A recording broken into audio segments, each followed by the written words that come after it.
जिन्होंने अपना कीमती समय निकाल कर हम सभी मजबूर छात्र के लिए सरकार तक आवाज़ पहुंचाने के लिए आए। और मैं खास करके माननीय स्वास्थ्य मंत्री जो कि सम्राट चौधरी तारापुर विधानसभा से बिलोंग करते हैं और हम भी तारापुर विधानसभा से ही पिछले 2 दिन पहले से निकले हुए हैं और स्वास्थ्य मंत्री जी से बात लगाने के लिए आए हैं कि हम लोग का जो भी स्वास्थ्य की मांग है पिछले 2 वर्षों से लंबित पड़ा हुआ है। कई बार तो विधानसभा में क्वेश्चन भी किया गया पक्ष और विपक्ष में, उसके बावजूद हम लोग का न्याय नहीं मिला है। उस वजह से हम लोग मजबूर होकर के विधानसभा मार्च करने के लिए कारगिल चौक से जो है कि विधानसभा तक करने का प्रयास कर रहे हैं। क्या मांगे? हम लोग का मांग है, सबसे पहला मांग है जो कि बीएमएसयू का मतलब गठन किया जाए, मतलब छात्र संगठन का गठन किया जाए। उसके बाद उसमें से बहुत तरह का नियमावली है, जैसे ट्यूटर डेमोन्स्ट्रेटर लेक्चरर नहीं है, 2 साल पहले वैकेंसी आई है वो भी उसको कैंसिल कर दिया गया। सरकार ने आश्वासन दिया था ये जो रद्द हुआ उसको नए सिरे से हम लोग लागू करेंगे, लेकिन अभी तक नहीं हुआ है। आश्वासन का एक हद है, हद इतना पार कर गया कि हम लोग मजबूर होकर के अपने गाँव क्षेत्र से उठ के पटना तक आने का कष्ट किया है। और मुख्यमंत्री जी और जिस टाइम स्वास्थ्य मंत्री तेजस्वी यादव जी थे उनसे हम लोग मिले थे, उनके आवास से उन्होंने हम लोग के हाथों से लेटर दिए थे और बोले थे अगला जो विधानसभा सेशन में चलेगा तो ये मांग पूरा कर दिया जाएगा। लेकिन इसी बीच नीतीश कुमार जी ने पलटी मार लिए, तो पलटी मार लिए उससे हम लोग को कोई दिक्कत नहीं है। नीतीश जी आपको जहाँ जाना है चले जाइए, लेकिन हम लोग का जो भी मांग है उसको आप एक बच्चा भिखारी जो भी समझ के माफ कीजिए, मगर करके हम लोग का सारे मांग पूरा कर दीजिए। लगभग 3रा साल से हम लोग स्ट्रगल कर रहे हैं, इतना लाठी खाए हैं कि मजबूर। आज हम पुलिस प्रशासन का धन्यवाद देना चाहूँगा जो कि कारगिल चौक से लेकर के अभी तक ईमानदारी पूर्वक हम लोग को यहाँ पर इनकम टैक्स डिस्कॉमन भवन तक आए और यहाँ बैरिकेडिंग लगा दी है। तो पुलिस प्रशासन जी से भी रिक्वेस्ट करेंगे कि आप लोग हमको जिस तरह वहाँ से लेके यहाँ तक ईमानदारी से लेके आए हैं इसी तरह के हम लोग को रास्ता दिया जाए। हम लोग कोई उग्र नहीं करेंगे, एकदम शिष्टाचार मुलाकात आंदोलन करेंगे ताकि सरकार तक पहुँचे। और हम सभी प्रशासन से हाथ जोड़कर विनती करते हैं कि हम लोग जिस तरह कारगिल चौक से यहाँ तक पहुँचाएं उसी तरह ईमानदारी से हम लोग को विधानसभा तक पहुँचने दें ताकि हम लोग कोई भी गलत कदम उठाने से मजबूर ना हो।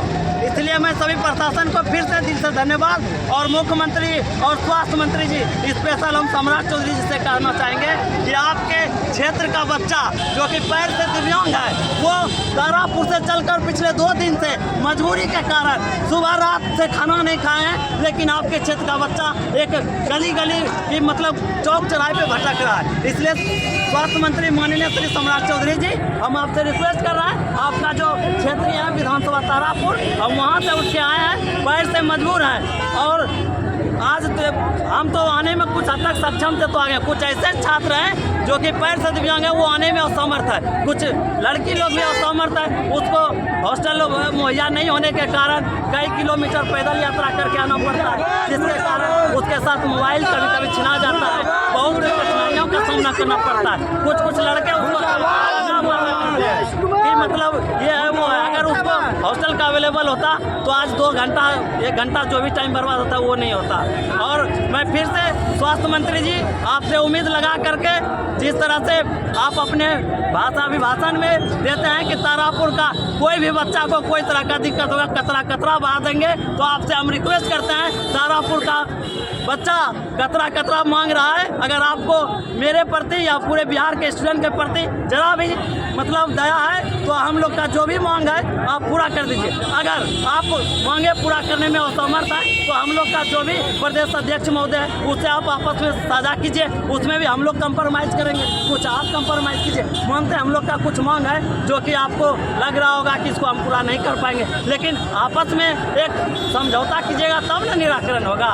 हम मानते हैं हम लोग का बहुत तरह का मांग है, उसमें आप किस मांग को आप दे सकते हैं किस मांग को नहीं दे सकते हैं, कम से कम आपसी समझौता का एक आश्वासन दीजिए। स्वास्थ्य मंत्री जिस टाइम तेजस्वी यादव जी थे उन पे हम लोग का कुछ हद तक भरोसा था, बोला था कि विधानसभा जब चालू होगा तो इस बात को हम लोग कंप्लीट कर देंगे, लेकिन पलटी मार लिए जिसके कारण हम लोग का अभी भी तो आपसे अनुरोध करना चाहेंगे मुख्यमंत्री जी और स्वास्थ्य मंत्री जी को, और इतना ही कहेंगे बहुत छात्र मजबूर है जो कि आप किसी भी डिपार्टमेंट जाइए मेडिकल के सबसे पहला ट्रीटमेंट अगर कोई करता है वो पैरा मेडिकल का छात्र है, नहीं तो आप खुद कोई हॉस्पिटल में गए होंगे आप लोग में से भी जाते हैं, जाके देखिए, चाहे वो एक्सरे टेक्नीशियन हो। मेडिकल का रीढ़ का हड्डी है पैरामेडिकल, अभी तक काउंसिल गठन नहीं हुआ है। इसके कारण से 2 साल का कोर्स 4 साल में 5 साल में पूरा हो रही है और इसका कोई नियमावली नहीं है। कोर्स करने के बाद हम लोगों को जॉब मिलेगी क्या नहीं मिलेगी।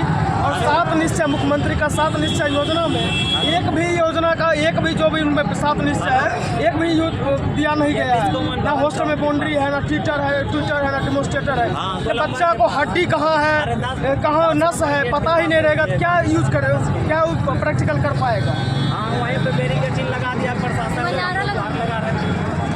स्वास्थ्य मंत्री मुर्दाबाद, मुर्दाबाद मुर्दाबाद।